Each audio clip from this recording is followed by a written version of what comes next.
Welcome, traders, to another Tickmill trading update with me, Patrick Munnelly. Want to take a look at a few opportunities that are on the radar today.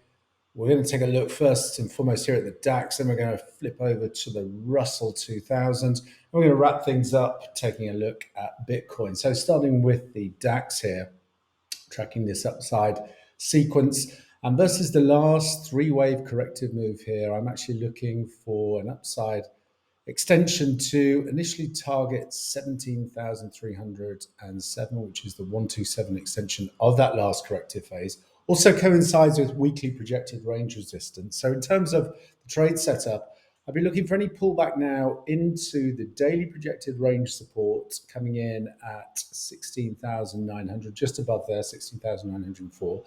Looking for bullish reversal patterns there to engage on the long side, targeting that 17,307. Now, once we get there, pay close attention to the momentum study here, because if we make that new high in price but fail to get the new high here in the momentum study, I'll be watching for bearish reversal patterns there, initially looking for a move back down to retest the 17,120 area where we've had 1, 2, 3 tests. So the fourth test for this long setup is the one that normally gives way, and then we look for the pullback. So we either find support there, or I'd be looking for a deeper extension down into the high volume nodes at 16,790 to correct this last leg to the upside.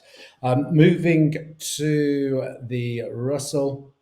So whilst we're seeing US indices make new all-time highs pretty much across the board, the laggard is the Russell. The small caps are struggling at the moment. So what I'm watching for here in terms of the setup is versus the 1944 swing low, we have an equality objective at 1989, descending trend channel resistance, weekly and daily projected range resistance coming in there. So any move into that zone, bearish reversal patterns want to engage on the short side.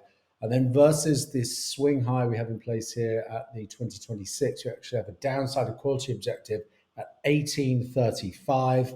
And that 1835 coincides with monthly projected range support and obviously the descending trend channel support as well. So once we get into that area, we want to pay attention to the price action to look to cover short positions. The alternative scenario is any loss of the 1925 on a closing basis, again, engage on the short side, looking for this downside extension.